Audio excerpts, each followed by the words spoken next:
नमस्कार। आज मैं एक नए विषय के साथ आपके साथ आया हूँ।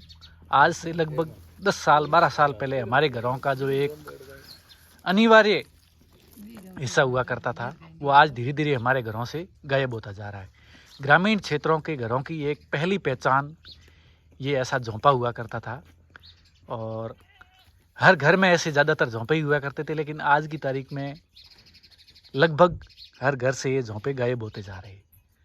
2008 के अंदर हमारे बाड़मेर जैसलमेर क्षेत्र में जो एक भयानक और एक अलग तरह की बाढ़ आई थी, उसके अंदर ज़्यादातर ये घर टूट गए थे। उसके बाद नए घर बहुत कम बनाए गए और उसके बाद प्रधानमंत्री नरेंद्र मोदी के 2014 में देश में आगमन के बाद या प्रधानमंत्री पद की शपथ लेने के बाद जो उन्होंने प्रधानमंत्री आवास योजना शुरू की है, उसमें पक्के छत की आवास शुरू कर दिया। तो उसके बाद धीरे धीरे ये आवास है वो बिल्कुल बनने बंद हो गए या उनकी जगह पर नए घर बनने शुरू हो गए।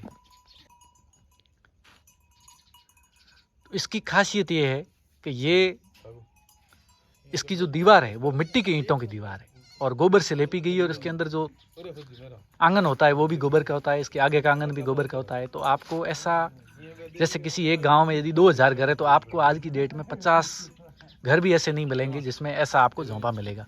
और उसमें भी इसको रसोई का ये झोंपा है जिसको हिदाड़ा भिंटोरिया लोकल भाषा में अपने बोला जाता है।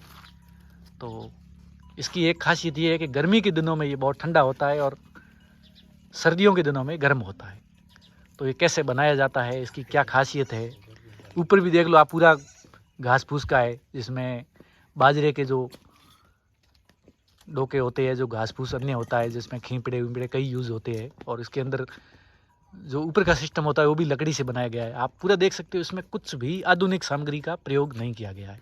आगे भी देख सकते हो आप, ये लकड़ी के सपोर्ट है और जो दीवार है वो भी मिट्टी की ईंटों की दीवार है और ऊपर गोबर से लेप हुआ है। आगे आंगन है वो भी गोबर के आंगन है और ऊपर से आप देख सकते हो।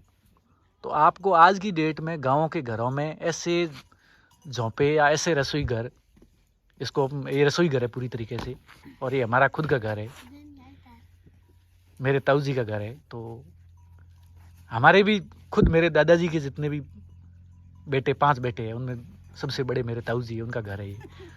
तो आप देख सकते हो ये हमारे घरों में केवल मात्र एक ऐसा झोंपा एकमात्र बचा है।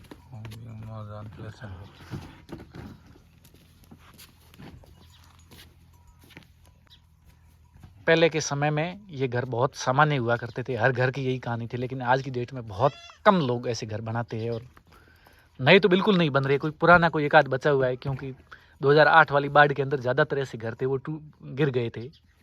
तो उसके बाद नए लोगों ने घर ऐसे बनाए नहीं झोंपे।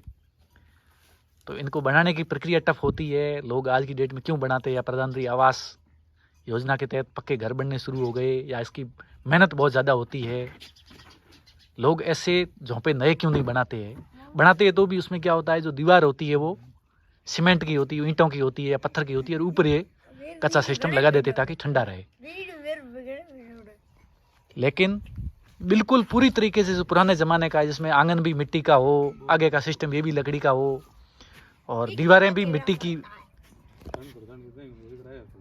ईंटों की हो और ऊपर गोबर का लेप हो, ऐसे झोंपे आपको न के बराबर देखने को मिलेंगे। तो मेरी ताई जी भी है, मौसी भी है, मेरे चाचा जी भी बैठे हैं यहाँ, इनसे भी बात करेंगे। तो ये आज की तारीख में ऐसे झोंपे कम क्यों बनते हैं या इनकी बनाने की प्रक्रिया बहुत टफ है।